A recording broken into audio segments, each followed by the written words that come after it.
Ito ang aking kwento.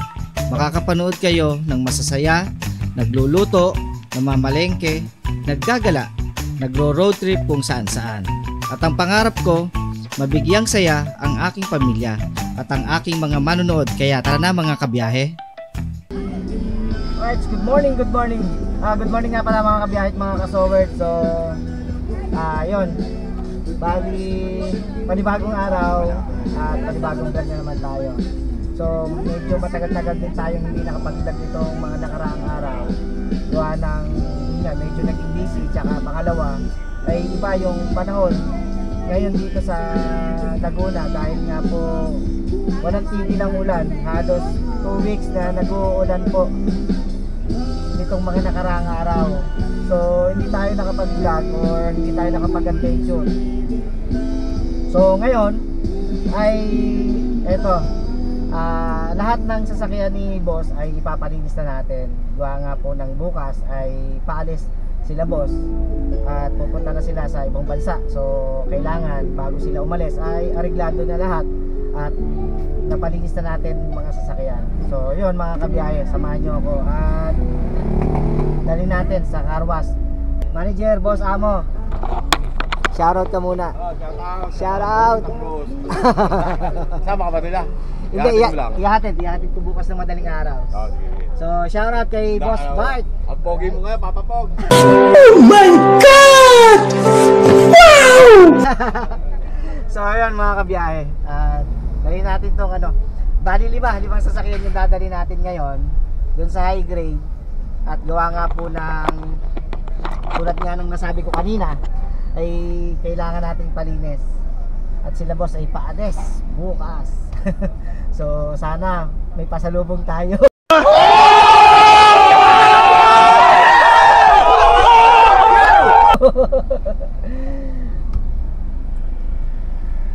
Medyo traffic lang, gawa nga ng gawa ng siyempre magpapasko. Kaya kung makikita nyo ay madami.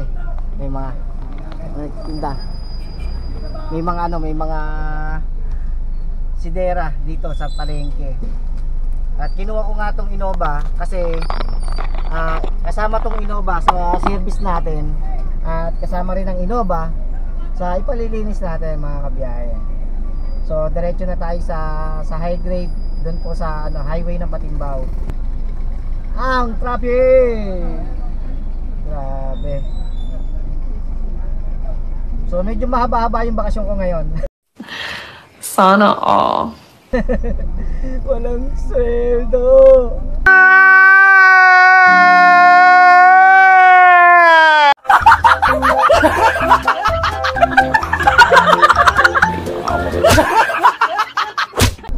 Ganun din. Kasi ang balik na ng ang balik na nila ay 28 na ang balik nila. So dito daw sila mag New Year. So ang pasok naman ng mga anak ni boss ay January na. Kaya January na rin tayo may pasok mga kabiyahe. So kita-kita na tayo maya-maya pagdating sa high grade. Gusto ko rin nga palang samantalahin itong pagkakataon at araw na to mga kabiyahe para magpasalamat sa pamilya ni La Boss A. At maraming salamat po sa inyong tiwala at sa mga tulong na binigay at suporta nyo. And maraming salamat po sa inyo kay Boss A, kay Ma'am Michelle, kay Ma'am Melody sa mama po ni Boss at kay Sir Nick sa papa po ni Boss. At syempre, at maraming salamat din sa mga anak ni Boss na aking inihahatid at sinusundo sa school. Ayan, maraming salamat sa inyo at gawa nga po ng nagustuhan nila yung aking serbisyo bilang driver at masaya sila pag ako ang kasama mga kabiyahe kasi gawa nga ng siyempre nandun yung kwentuhan, biruan, mga ganon mga kabiyahe. So maraming salamat sa lahat po ng pamilya ni Boss A. Ayan, maraming salamat po sa inyo boss. At sana po ay patuloy na kayong pagpalain sa inyong advokasya na maging bukas palad sa mga ibang tao, at hindi lang naman din sa ibang tao, sa mga nangangailangan. Ayan. So maraming salamat po sa inyo.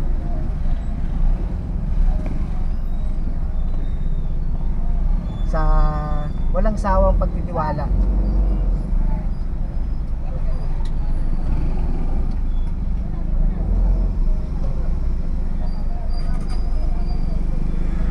Medyo traffic lang talaga mga kabiyahe, kasi nga gawa nga ng, di ba, magpapaskot bagong taon, kaya yung mga paninda rito sa ano, lalo doon kung doon ako dadaan sa ano, sa plaza, ay baka mamaya pa tayo makarating ng ano, ng high grade.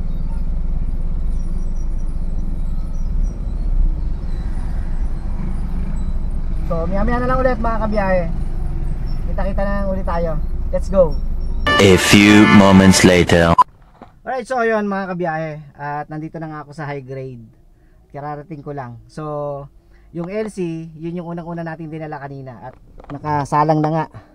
Ayun, nakasalang na yung LC, at kasunod na nitong ano, etong Innova, para habang nililinis tong Innova at gagarahe ko yung LC sa pagsawitan, kukunin ko naman yung Subaru. So pagkatapos nun, ito naman ang gagarahe ko. Ganun lang, papalit-palit lang ako. So yun, tingnan natin yung ano, yung LC mga kabiyahe. Right. So nandito na nga ako sa ano, sa high grade. Ayun, nagpapalinis na nga tayo mga kabiyahe. At syempre, pinagtutulong-tulungan na nila yung sasakyan ni boss. At salamat din kay Boss Ken. Ayun nga, at nililinis yung sasakyan ni boss mga kabiyahe. At pagkatapos nga nito, yung Innova naman, yung ating papalinis at igagarahin natin sa ano, sa pagsawitan to mga kabiyahe. Yan. Ayan nyo. Right. So yun, maya na lang ulit, kita-kita tayo pagka nakuha ko na yung ibang sasakyan ni boss mga kabiyahe. At limang sasakyan yung papalinis natin dito. At tayo ay lagari ngayon. Right, so yun mga kabiyahe at mga kasowerd, at nandito nga tayo ngayon sa highway ng Santa Cruz at highway ng Patimbao mga kabiyahe. At dito nga natin dinala yung ating sasakyan na service, yung mga sasakyan ni boss mga kabiyahe. So ito yung high grade auto enterprises mga kabiyahe. So pagka may mga gusto kayo na ipaayos at ipagawa sa inyong mga sasakyan, ayan, marami sila ritong mga lifter, may mga lifter sila, at marami silang mga specialist dito. Kahit anong mga ipagawa nyo, pangilalim, makina, may carwash din sila dahil nagpapakarwas nga tayo ngayon mga kabiyahe. So ayan, dito lang po yan sa highway ng Patimbao. At kung makikita nyo, yun yung papuntang Pagsanghan. At kung kayo naman ay galing nga ng, ng Bubukal o ng Maynila, ayan, makikita nyo naman ito, itong highway na to. At along the way lang naman ito, itong high grade na to mga kabiyahe. At makikita nyo sa taas, high grade auto enterprises. At makikita nyo nga, marami sila rito na ginagawa. Ayan mga kabiyahe. At maraming salamat syempre kay Boss Ken, kay Sir Jerwin, na nag-aasikaso sa mga sasakyan ni boss mga kabiyahe. So hintay lang tayo, at maya kukunin na natin yung ibang mga sasakyan. Bali dalawang sasakyan pa yung dadali natin dito, para pag alis sila boss bukas ng umaga ay areglado na lahat, malinis na lahat mga kabiyahe. So kita-kita na tayo maya. Let's go. Alright, so yun mga kabiyahe, one down. Ayan, nakakaisa na tayo at tapos na nga. Bali ino na nga natin itong LC ni boss, at gawa nga po ng at umaanbon pa rin mga kabiyahe. So ayan, sana makarating tayo doon ng ng hindi pa masyadong umuulan. So kailangan nating may baba kaagad to sa sa basement para hindi abutan ng ulan mga kabiyahe. So ang nililinis naman ngayon ay yung Innova na dinala natin kanina. So pagka baba nito, kukunin naman natin yung Pajero. At yun naman yung ating dadalhin sa high grade. At syempre maraming salamat kay Boss Ken. Ayan, dahil si Boss Ken ang nag-aasikaso ng mga sasakyan ni boss mga kabiyahe. Kaya yun, salamat Boss Ken. Right, so kita-kita rin tayo maya-maya. Right. So yun lang mga kabiyahe, medyo umuulan na ng konti. Pero malapit na naman tayo. Kailangan lang talaga nating may baba na sa basement to bago mabuhos ang ulan talaga mga kabiyahe. At kung makikita nyo, talagang ayan ang dilim na naman mga kabiyahe. Right. So ito yung LC naman yung yung gamit natin. Mamaya yung Pajero naman yung ipapalinis natin. 2,000 years later. So ayun, nandito na ulit tayo sa sa high grade. Sa high grade. Dito nga po 'yan sa sa highway ng Patimbao. At kung may mga bala kayo na magpaayos at magpagawa ng inyong mga sasakyan, ayan. High grade lang po mga kabiyahe. At napaka nila, legit, napakagaling ng mga mekaniko nila rito. At dala nga natin yung Innova kanina, ayan, nililinis natin. Ngayon, yung Pajero naman yung dinala natin. At yung LC nga ay naigarahin na natin kanina at buti hindi tayo inabot ng medyo maambot-ambot na kanina, pero buti naibaba na kagad natin sa basement. At yun nga, may dalawa pa tayong dadalhin mga kabiyahe. So stay tuned lang kayo, kita-kita tayo.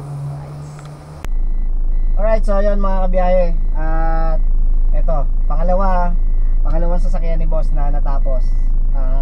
Ang service natin, Innova. Ayan.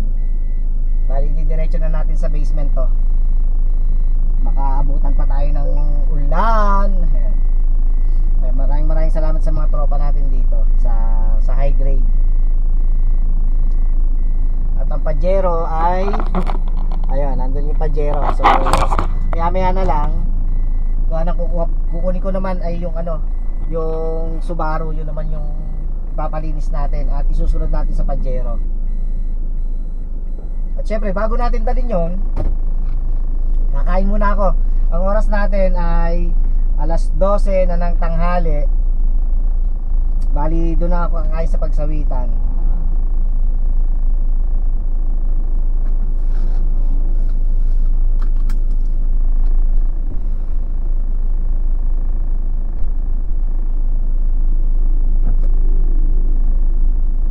Nadala na nga natin yung yung Land Cruiser ni boss. At yun yung unang-una natin dinala sa dito nga sa high grade para nga kasi medyo malaki yon yung Land Cruiser, kaya inuna natin para kung sa ganon ay may garahe kaagad natin mga kabiyahe. Tapos na kaagad. Bali ngayong araw na to, ito ay tatapusin natin. Bali bukas wala na kaming pasok. At bukas naman ay ihahatid ko sila boss sa airport gawa ng meron silang out of the country na pamilya niya. Bali ang balik na nila ay sa 28, kaya sa 28 na ulit tayo may pasok. Sa na ulit tayo may pasok. Baka mga na 29 or baka January na tayo makapasok nito. So ngayon mga kabiyahit, mga kasoward, at babalik ulit tayo sana sa high grade. At ito naman yung Subaru naman yung gamit natin.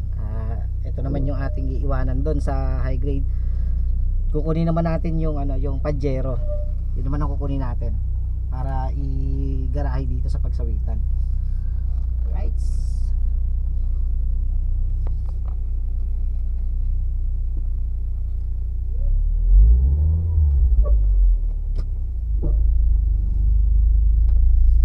So yun nga mga kabiyahe, kalalabas lang natin ng garahe at diretso na tayo sa sa high grade para ito naman yung iiwanan natin. Sana tapos na yung Pajero, para pagkatapos ng Pajero edi igagarahin na rin natin yung Pajero dito. Pagkatapos yung Grandia naman, yung High Ace naman.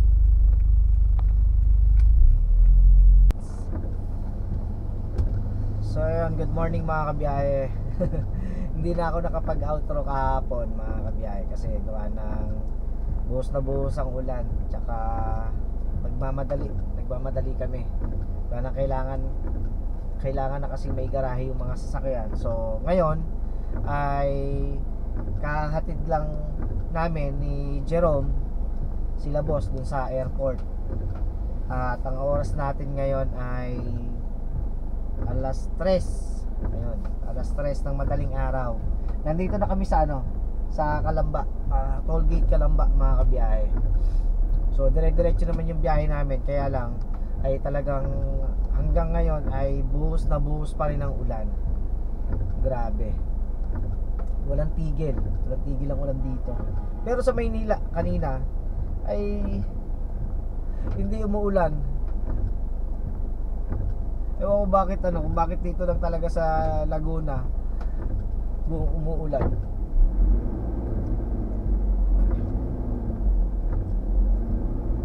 Ito na ako sa toll gate.